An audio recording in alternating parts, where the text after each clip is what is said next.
তেলাওয়াতও করে নাই, এবং তেলাওয়াত করলেও সে এর উপরে আমল করে নাই, অনুধাবন করার চেষ্টা করে নাই, এই সমস্ত ব্যক্তিরা শাস্তি হচ্ছে এটা। তাহলে এটার মধ্যে আমরা কি পড়ি ভাই? আমরা কি এর মধ্যে পড়ি? এই আওতার মধ্যে আমরা পড়ি কি? পড়ে যাচ্ছি, আমি নিজেও পড়ে যাচ্ছি। কোরআন শরীফ যে ব্যক্তি তেলাওয়াত করতে পারে সে অনুধাবন করে না, যে ব্যক্তি অনুধাবন করে সে ব্যক্তি আমল করে না, আর যে ব্যক্তি তো পারেই না ও তো আমি তো পারিই না। তো সুতরাং আমাদের সকলকেই কোরআনে কারিমের তেলাওয়াত, অনুধাবন, আমল করতে হবে। কিয়ামতের দিন আল্লাহ রাব্বুল আলামিনের নিকট নবী করিম সাল্লাল্লাহু আলাইহি ওয়াসাল্লাম বিচার দিবেন, ইয়া রাব্বি ইন্না কওমি ইত্তাখাযু হাযাল কুরআনা মাহজুরা। হে আমার রব, আমার উম্মত এই কোরআনকে পরিত্যাজ্য বস্তু হিসেবে তারা রেখে দিয়েছিল। তারা বাসা বাড়িতে সব কিছু পরিষ্কার করে রাখে, কোরআন শরীফকে ওই আলমারির উপর রেখে দিয়েছে, কয়েক স্তর ধুলা পড়ে গেছে, তারপরও সেটা নামার নামে খোঁজ নেই। শুধু রমজানে একটু নামায়, এক খতম কোরআন শরীফ দিয়ে হুজুরকে দিয়ে একটু দোয়া করাই দিয়ে বাস অফিসে ফাইল জমা দিয়ে দিল। আবার হুজুরের মাধ্যমে হুজুর একটু বক্সায় দিয়েন, হুজুরও সবকিছু নিয়ে ছেড়ে দিল আল্লাহর কাছে, আল্লাহকে আমি নিয়ে এলাম। এটা কি হয়? হয় না, ভণ্ডামি। এগুলো আমরা কোরআন খতমের নামে আমরা কি করি ভাই? ভণ্ডামি করি। আল্লাহ পাক বলছেন, আল্লাযীনা আতাইনাহুমুল কিতাবা ইয়াতলুনা, যারা তেলাওয়াত করে, খতম করে না। আমরা তো ভাই আছি খতমের পাল্লায়। আল্লাহ বলছেন যারা তেলাওয়াত করে, হাক্কা তিলাওয়াতি, যেভাবে তেলাওয়াত করা দরকার, উলাইকা ইউমিনুনা বিহি, তারাই প্রকৃত মুমিন, তারাই কোরআনের উপর ঈমান আনছে। কিন্তু আমরা খালি কি করি? খতম করি। রমজানে খতম করে হুজুর একটু বক্সায় দিয়েন, 100 টাকা 200 টাকা দিল, দেওয়ার পরে হুজুরও টাকা পাইলাম 100 টাকা দোয়া করে দিলাম, মানে পুরো অফিসে ফাইল জমা দেওয়ার মতো দিয়ে বাস কোরআন শরীফকে আবার রেখে দিলাম, বাস হয়ে গেল। বাচ্চাদেরকে আমরা কোরআন শিক্ষা দিই, এক খতম দিতে পারলেই, ভাই আপনার ছেলেকে আপনি কোরআন শরীফ পড়াবেন না? হুজুর এক খতম তো দিছে, ক্লাস 4 থাকতে এক খতম দিয়ে ফেলছে। আরে ভাই 30 বছর যাবত হাফেজ হয়েছি, আবার আলহামদুলিল্লাহ অহংকার করছি না, সুন্দর মুখস্থ আছে আলহামদুলিল্লাহ। তারপরেও ফজরের নামাজ পড়ানোর সময় প্রতিটা দিন যারা সামনের কাতারে নামাজ পড়েন তারা আমাকে দেখেন, আমি কোরআন শরীফ খুলে আবার দেখি, কোরআন শরীফ খুলে দেখতে হয় আবার, যেন আমি ভুলে না যাই। এত সহজ। আমি এটা বুঝাই যে আমি কিন্তু ভুলি নাই আলহামদুলিল্লাহ, কোরআন শরীফ আমি ভুলি, আমি এখনই এক বসাতে আমি লিখতে পারবো আলহামদুলিল্লাহ কোরআন শরীফ, একদম কনফিডেন্ট। এখানে অহংকার করছি না, বলছি আমি লিখতে পারবো, পুরো কোরআন শরীফ আমি লিখতে পারবো, একদম মুখস্থ, একটাও ভুল যাবে না ইনশাআল্লাহ। আমি চ্যালেঞ্জ দিলাম ইনশাআল্লাহ, আমি পারবো ইনশাআল্লাহ এটা। তারপরেও কোরআন শরীফ দেখি আমি, যেন ভুলে না যাই। এত সহজ কোরআন শরীফ না পড়া, একবার খতম দিলে বাস কেল্লা ফতে হয়ে গেছে। আমরা কোথায় আছি? নবী করিম ওই হাদিসের উপর আমল করার জন্যই কোরআন শরীফটা পড়ি। নবী করিম সাল্লাল্লাহু আলাইহি ওয়াসাল্লাম বলছেন, মাসালু হামিলিল কুরআন কামাসালিল ইবিলিল মুআক্কালা আও কামা ক্বালা আলাইহিস সালাতু ওয়াসসালাম। যে ব্যক্তির অন্তরে হৃদয় আছে, যে ব্যক্তির অন্তরে কোরআন শরীফ রয়েছে, একটু হলেও রয়েছে কোরআন শরীফ, ওই কোরআনের দৃষ্টান্ত হচ্ছে ওই উটের মতো, যে উট সব সময় পালাতে চায়, যেই উট সবসময় পালাতে চায়, যে তার গলায় রশি বেঁধে রেখে দিয়েছে, কিন্তু উট সবসময় কি হচ্ছে? শুধু খালি পালানোর চেষ্টা করছে, দড়ি ছিঁড়ে সে দৌড় দিয়ে চলে যাবে। তো নবী করিম সাল্লাল্লাহু আলাইহি ওয়াসাল্লাম বলছেন যে যাদের অন্তরে, যাদের হৃদয়ে কোরআন শরীফ রয়েছে, ওই কোরআনের দৃষ্টান্ত হচ্ছে ওই উটের মতো। উট যেমন পালাতে চায়, কোরআনও তেমন পালাতে চায়, গুনার কারণে হোক, বিভিন্ন কারণে হোক, তেলাওয়াতের না করার কারণে হোক। তো একজন হাফেজ যদি কোরআন শরীফ তেলাওয়াত না করে, অটোমেটিক তার অন্তর থেকে কোরআন চলে যাবে। এই জন্য প্রতিদিন এখনো কোরআন শরীফ তেলাওয়াত করতে হয়। বিষয়টা এমন না যে ভুলে গেছি। আর একজন আমাদের ভাই ক্লাস 4-এ এক খতম কোরআন শরীফ দিছে, কাম সারছে, বাপ রে বাপ, আল্লাহ বহুত খুশি। হুজুর তাতেই আল্লাহ কবুল করলে কবুল করবে, না করলে না করবে, ডোন্ট কেয়ার। এটা তো হয় না। আমার আপনার বিরুদ্ধে কোরআনে কারীম এবং নবী করিম সাল্লাল্লাহু আলাইহি ওয়াসাল্লাম বিচার দিবেন, ইয়া রাব্বি ইন্না কওমি ইত্তাখাযু হাযাল কুরআনা মাহজুরা। হে আমার রব, আমার কওম, এই কোরআনকে পরিত্যাজ্য বস্তু হিসেবে রেখে দিয়েছে, তখন আমরা কোথায় যাব বলেন? এখন যদি কেউ বিশ্বাস করে, দরকার না, আপনি যান, আপনার জুমার নামাজ পড়ার দরকার কি? এখানে আসার দরকারই নাই, এখানে আপনি তো বিশ্বাসই করছেন না, তাহলে আমার সঙ্গে আপনার সঙ্গে কোনো কথাই নাই। আর যদি বিশ্বাস করি, তাহলে ভাই আসুন, রজব মাস চলছে, কোরআনে কারিমের সঙ্গে সম্পর্ক বাড়ান, একটু তেলাওয়াত শিখুন, একটু হরফ শিখুন।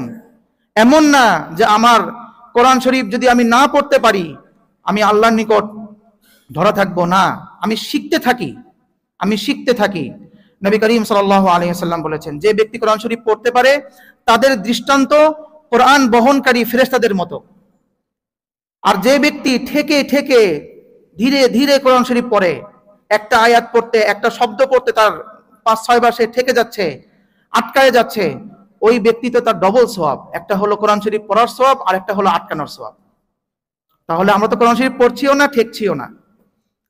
এই জন্য ভাই কোরআনের সঙ্গে সম্পর্ক বাড়াতে হবে, আর না হয় আমাদের ওই শাস্তির জন্য প্রস্তুত থাকতে হবে যে আমাদের মাথাগুলোকে যখন চূর্ণ বিচূর্ণ করা হবে তখন আর কোনো সুযোগ থাকবে না। এরপরে নবী করিম সাল্লাল্লাহু আলাইহি ওয়াসাল্লাম বলছেন যে আমি তারপরে দেখলাম একটা গর্তের মতো, একটা অনেক বড় গর্ত, তার মধ্যে কিছু উলঙ্গ নর নারী রয়েছে, শরীর পূর্ণ উলঙ্গ, তার থেকে, তাদের লজ্জাস্থান থেকে প্রচুর পরিমাণ দুর্গন্ধ বের হচ্ছে। তখন নবী করিম সাল্লাল্লাহু আলাইহি ওয়াসাল্লাম ইরশাদ করছেন, ভাই আমার জিবরাইল, এরা কারা? তখন তিনি বললেন, এরা হচ্ছে আপনার ওই সমস্ত উম্মত যারা তাদের বৈধ স্ত্রী স্বামী থাকা সত্ত্বেও তারা অন্য জায়গায় খারাপ কাজ করত, জেনায় লিপ্ত থাকতো, মুখ দিয়ে জেনা লিপ্ত থাকতো, চোখ দিয়ে জেনা করত, হাত দিয়ে স্পর্শ করে জেনা করত। এখন আমাদের অবস্থাটা যদি আমরা একটু খেয়াল করি, আমরা প্রত্যেকেই এই অবস্থার মধ্যে আছি। আমাদের মেয়েদেরকে, আমাদের ছেলেদেরকে এমনভাবে আমরা ছেড়ে দিয়েছি, স্কুল কলেজ ভার্সিটির মধ্যে, এই সহশিক্ষার মধ্যে যেভাবে আমরা ছেড়ে দিয়েছি, অবস্থাতে খুবই বেগতিক। শিক্ষা তো অবশ্যই নিতে হবে, আমি অবশ্যই শিক্ষা নিব, কিন্তু যেটা আমার মূল শিক্ষা, এই শিক্ষাটা তাদেরকে আমি না দিয়েই ছোট থেকেই তাদেরকে আমি অশ্লীলতার মধ্যে ছেড়ে দিয়েছি। আর একটা সময় তো এমন ছিল যে বাবা মা শিক্ষা দিত, আর এখন তো এমন অবস্থা হয়ে গেছে বাবারা নিজেরাও অশ্লীল, সন্তান তো আরো বেশি অশ্লীল হয়ে যায়। সন্তান নিজেই দেখছে আমার বাবা আমার মার সাথে ভালো ব্যবহার করছে না, আমার বাবার সঙ্গে অন্য একজন মহিলার সম্পর্ক রয়েছে, তাহলে এই সন্তান কিভাবে ভালো হবে? আমরা কোথায় আছি? বাবা নিজেকে, নিজের মেয়েকে পুরুষদের মতো পোশাক পরিয়ে বাহিরে পাঠাই দিচ্ছে, গেঞ্জি শার্ট পরে, জিন্সের প্যান্ট পরে মেয়েরা আমার বাইরে বের হচ্ছে, আর বাবা এটাকে নিজেকে খুব গর্ববোধ করছে, আমার মেয়ে খুব আধুনিক। আহা, আমরা কোথায় চলে আসছি? আবার তো অনেকের মনে হয় যে পুরুষ আর নারীর পোশাক আলাদা না, সবগুলো একই, এরকম কারো মনে যদি হয় তাহলে ভাই আপনার এখানে থাকার দরকার নেই, আপনি যান। আর যদি আমি যদি মুসলমান হয়ে থাকি তাহলে এটা মানতে হবে যে পুরুষদের পোশাক আলাদা, নারীদের পোশাক আলাদা। তা আমার মেয়ে যখন পুরুষদের মতো যদি পোশাক পরে বের হয়, তাহলে আমার মেয়ে আর যা কিছু হোক, লজ্জাশীল মেয়ে না। এই মেয়ে যখন বিয়ে করবে, যেই স্বামী যখন তাকে পাবে, সে অন্য কিছু পাইছে, ডাক্তার মেয়ে পাইছে, ইঞ্জিনিয়ার মেয়ে পাইছে, সফটওয়্যার ইঞ্জিনিয়ার, অমুক তমুক সবকিছু পাইছে, পিএইচডি, কিন্তু একজন লজ্জাশীল স্ত্রী সে পায় নাই। ওই স্ত্রী থেকে, ওই মা থেকে যখন সন্তান তৈরি হবে, সন্তান যখন জন্ম হচ্ছে, ওই সন্তান সব ধরনের মা পাইছে, কিন্তু একজন লজ্জাশীল মা সে পায় নাই। ভাই খুব হিসাব। নবী করিম সাল্লাল্লাহু আলাইহি ওয়াসাল্লাম বলেছেন, আল হায়াউ শু'বাতুম মিনাল ঈমান, লজ্জা হচ্ছে ঈমানের গুরুত্বপূর্ণ একটা অঙ্গ। সেখানে আমরা নেই। নবী করিম সাল্লাল্লাহু আলাইহি ওয়াসাল্লাম ইরশাদ করেছেন যে 3 ধরনের ব্যক্তি রয়েছে, যেই ধরনের ব্যক্তির দিকে আল্লাহ রাব্বুল আলামিন কিয়ামতের দিন তাকাবেন না। একজন ব্যক্তি হচ্ছে আল আকুল লিওয়ালিদাইন, যারা বাবা মার সঙ্গে খারাপ ব্যবহার করে। 2 নাম্বার ব্যক্তি হচ্ছে আল মারআতুল মুতারাজ্জিলা, ওই ধরনের মেয়ে যারা পুরুষদের মতো পোশাক পরে বাহিরে বের হয়। 3 নাম্বার ব্যক্তি হচ্ছে ওই ধরনের ব্যক্তি যারা নিজেদের মেয়ে, নিজেদের বোন, নিজের মা, নিজের স্ত্রী অশ্লীল পোশাক পরছে, অশ্লীল কাজ করছে, সেই কাজের উপরে তারা সন্তুষ্ট। আমার মেয়ে গানের অডিশনে জেলা কেন্দ্রিকভাবে 1 নাম্বার হয়েছে। আমি খুব নিজেকে গর্ববোধ মনে করছি যে আমার মেয়ে তো গানে চান্স পাইছে। এসে হুজুরের নিকট দোয়া চাচ্ছি, হুজুরকে দোয়া করেন। না, আমরা তো চাকর ভাই, ইমাম সাহেব তো চাকর, ইমাম সাহেব তো দোয়া করতে বাধ্য, আল্লাহ রাব্বুল আলামিন, এভাবে বলে দোয়া করি। আর আমাদের ইমাম সাহেবও যেমন আত্মমর্যাদাহীন, মুসল্লিরাও আরো বেশি আত্মমর্যাদাহীন, সবার আরো জোরে আমিন কয়।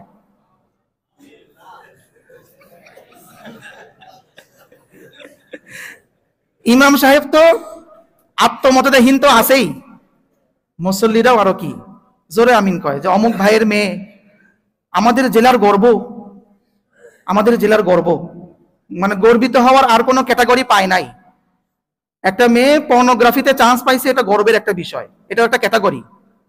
গর্ব মানে গর্বিত হওয়ার একটা ক্যাটাগরি যে সে জেলা কেন্দ্রিক ভাবে পর্নোগ্রাফিতে চান্স পাইছে। বাপরে বাপরে বাপ। এই জন্য আমাদের মনে আছে, আমাদের জেলার একটা মেয়ে প্রথম অনেক আগে সে ফিল্মে চান্স পাইছে, নায়িকা। বগুড়ার কৃতি সন্তান অমুক অমুক মুভি বের হয়েছে, ও বলে কৃতি সন্তান। তাহলে বোঝেন আমরা তাহলে কোন অবস্থায় আছি। এই ধরনের ব্যক্তিদেরকে বলা হয় দায়ুস। আদ-দায়ুসু লা ইয়াদখুলুল, এই হাদিস সবাই জানে, এই হাদিস সকলে আমরা জানি। আদ-দায়ুসু লা ইয়াদখুলুল জান্নাহ, দায়ুস জীবনে জান্নাতে প্রবেশ করবে না। দায়ুস কারা? দায়ুস কারা? যে ব্যক্তি তার মেয়ে, তার বোন, তার মা, তার অধীনস্থ নারীরা অশ্লীল কাজ করছে, সে এই বিষয়ে সন্তুষ্ট। যে না, আমার মা তো খুব সুন্দর, অমুক জায়গায় খুব ভালো একটা গান বলছে, অমুক জায়গায় এই কাজটা করছে, অথচ সে কাজটা করছে অশ্লীল ভাবে। সুতরাং এই 3 ধরনের ব্যক্তির দিকে আল্লাহ রাব্বুল আলামিন তাকাবেন না। আমরা এখন প্রত্যেকেই কম বেশি এই অবস্থায় আছি।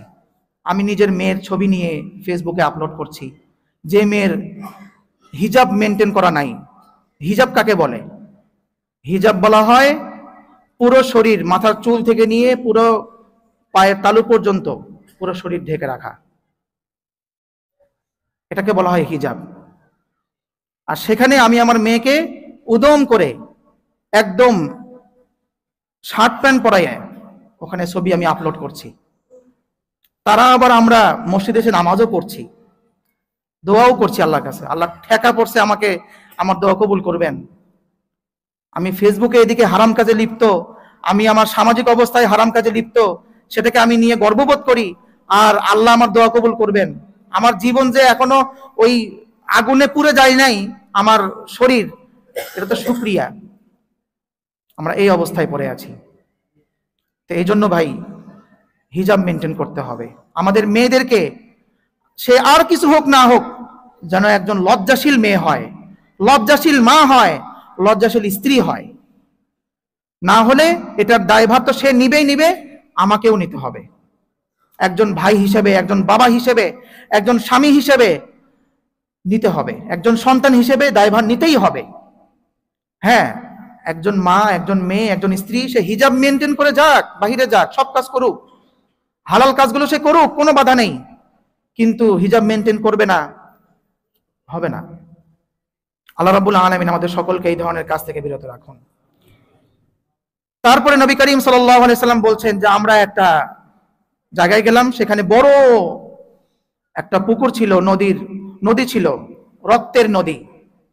সেই নদীর মধ্যে একজন লোক সাঁতরাচ্ছে, সে সাঁতরিয়ে সাঁতরিয়ে নদীর কূলে আসছে, তাকে আবার পাথর নিক্ষেপ করে সেই নদীর ভিতরে মাঝখানে আবার পৌঁছে দেওয়া হচ্ছে। নবী করিম সাল্লাল্লাহু আলাইহি সাল্লাম বললেন, জিবরাইল, এরা কারা? তখন জিবরাইল আলাইহিস সালাম বললেন, এরা হচ্ছে আপনার সুদখোর উম্মত, জনাব সুদখোর মহোদয়, যিনি সবসময় সুদের উপরে থাকতেন। নবী করিম সাল্লাল্লাহু আলাইহি সাল্লাম ইরশাদ করেছেন, লানাল্লাহু আকিলার রিবা ওয়া মুকিলাহু ওয়া কাতিবাইহি ওয়া শাহিদাইহি। যে ব্যক্তি সুদ গ্রহণ করে, সুদ খায়, সুদ দাতা, সুদের যে হিসাব করে, যে লেখে, যে সাক্ষ্য দেয়, সবার উপর সমানভাবে সবাই সমান গুনায় লিপ্ত। তো যারা আমরা সুদের সঙ্গে লিপ্ত আছি, আল্লাহ রাব্বুল আলামিনের কাছে কাইমনো বাক্যে দোয়া করি ভাই, যে আল্লাহ আমাদেরকে এই কাজ থেকে একটু বিরত রাখো, একটা হালাল কাজ খুঁজতে হবে আমাদের। আজকে নিজেদেরকে একজন সুদের প্রতিষ্ঠানের চাকরিজীবী হিসেবে আমরা নিজেদেরকে প্রকাশ করি যে আমি অমুক এই সেই, এটা ঠিক না। এখান থেকে বেরিয়ে আসতে হবে, না হয় আল্লাহর লানতের মধ্যে আমি পড়ে থাকব। তারপরে নবী করিম সাল্লাল্লাহু আলাইহি ওয়াসাল্লাম বলছেন যে এমন এক ব্যক্তির নিকট গেলাম, ওই ব্যক্তির নাক থেকে পিছনে পর্যন্ত তার আকড়া দিয়ে তার এরকম ছেঁড়া হচ্ছে নাক থেকে, আবার মুখ থেকে পিছন পর্যন্ত ছেঁড়া হচ্ছে, আবার চোখ থেকে পিছন পর্যন্ত ছেঁড়া হচ্ছে, মানে আকড়া দিয়ে, ওই লোহার আকড়া দিয়ে আর কি। তখন আমি জিবরাইলকে বললাম, জিবরাইল এরা কারা? তখন তিনি বললেন, এরা হচ্ছে আপনার ওই সমস্ত উম্মত যারা মিথ্যাকে প্রচার করত, মিথ্যা কথা বলতো, মিথ্যাকে প্রচার করত। কয়টা? চোখ থেকে পিছন পর্যন্ত, নাক থেকে, নাকের ছিদ্র থেকে পিছন পর্যন্ত, মুখের ছিদ্র থেকে পিছন পর্যন্ত, 3 ধরনের একসঙ্গে। এজন্য আমাদের মিথ্যা থেকে বিরত থাকতে হবে। মিথ্যা কোনো কিছু ফেসবুকে পাইছি, শেয়ার করে দিলাম, আবার ওখানে লেখাও থাকে যে আপনি এটা শেয়ার করলে 5 দিনের মধ্যে একটা ভালো সংবাদ পাবেন, 10 দিনের মধ্যে ভালো সংবাদ হবে। দিনের পর দিন যায়, কোনো ভালো সংবাদ নাই। এই যে এগুলো মিথ্যা কথা আমরা শেয়ার করছি, হাদিসে আসছে কাফা বিল মারই কাযিবান আন ইউহাদ্দিসা বিকুল্লি মা সামিআ, যে একজন মানুষ মিথ্যাবাদী হওয়ার জন্য যথেষ্ট এটাই যে সে যা শুনে সেটাই প্রচার করে দেয়, সেটাই বলে দেয়, তাহকিক করা ছাড়া, যাচাই বাছাই করা ছাড়া বলে দিচ্ছে। তো এখান থেকে আমাদেরকে বেরিয়ে আসতে হবে ভাই। এরকম আরো অনেক গুনার ব্যাপারে নবী করিম সাল্লাল্লাহু আলাইহি সাল্লাম বলেছেন। আজকে সেদিকে যাচ্ছে না, আমাদের সময় শেষ হয়ে গেছে। তো এই জন্য বিশেষ করে সুদের গুনাহ, যে কটা গুনার কথা বলা হলো, জেনা, সুদ, অশ্লীলতা, মিথ্যা, এগুলো থেকে আমাদেরকে পরিপূর্ণভাবে বিরত থাকতে হবে। এবং বিশেষভাবে আলেমদেরকে যেই কথা নিজে বলে সেটার উপরে আগে নিজে আমল করতে হবে। নিজে বলে আমল না করা, এই সমস্ত আলেমদের থেকে উম্মতকেও বিরত রাখতে হবে এবং নিজেও থাকতে হবে। এখন তো এমন অবস্থা হয়ে গেছে, আমরা ওই সমস্ত আলেমদেরকেই বেশি ভালোবাসি, তথাকথিত আলেমদেরকে আমরা বেশি ভালোবাসি, তাদেরকেই আমার ভালো লাগে বেশি, যার নিজের কোনো আমল নাই, নিজের কোনো, মানুষকে শুধু খালি মানুষকে খালি বলেই যায়, নিজে আমল করে না, এই ধরনের আলেমদেরকে আমাদের ভালো লাগে বেশি। সমস্যা হচ্ছে এটা। এই কাজ থেকে আমাদের বেরিয়ে আসতে হবে। এবং সামাজিক যেই গুনাহগুলো রয়েছে, একটা হলো সুদ, মদ, জুয়া, ঘুষ, এগুলো থেকে ভাই আমরা তো সবাই নিজেই এর মধ্যে লিপ্ত কম বেশি। আমরা এদেরকে আবার নাম দিয়েছি মুনাফা, ইন্টারেস্ট, তারপরে আবার ঘুষকে বলি হচ্ছে আউট কামাই, আউটসোর্সিং। ভাই কিছু হাদিয়া দেন, খুশি হয়ে দেন, চা খাওয়ার টাকা দেন, যতই বিভিন্ন নাম দিই না কেন, ওরা ঘুষ, ঘুষি, ঘুষটা ঘুষি। আমাদের কিছু ভাই এমন আছে, তাদেরকে দায়িত্ব দেওয়া হয়েছে যে ভাই তোমার কাজ হচ্ছে এই টেবিল থেকে আরেক টেবিলে কাগজ নিয়ে যাওয়া, ফাইল নিয়ে যাওয়া, কাজই হচ্ছে ওটা। তোমাকে এই বিনিময়ে তোমার মাসে এত টাকা বেতন দেওয়া হবে। তো উনি ওই কাজ তো করেনি, পরে একজনের ফাইল এগিয়ে দিয়ে বলে ভাই ফাইল তো আগাই দিলাম, কিছু খুশি করেন। আরে ভাই আপনাকে তো রাখা হয়েছে ওই কাজের জন্য, আবার খুশি করব কিসের? আপনি তো আমার কাজটা করে দিলেন, তো আমিই তো খুশি হওয়া দরকার, আপনাকে আমি আবার খুশি করব কেন? এই অবস্থা আমাদের হয়ে গেছে। যদি কেউ টাকা না দেয়, ওই ফাইলটা ঠেকায় রেখে দেয়।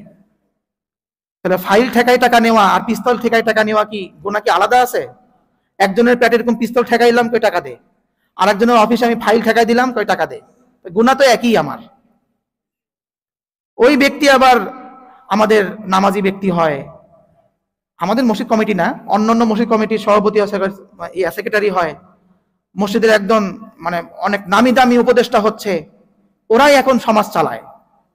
তাহলে তো সমাজ ভালো হওয়ার তো দূরের কথা, আরো কি যাবে, নষ্টের দিকে যাবে।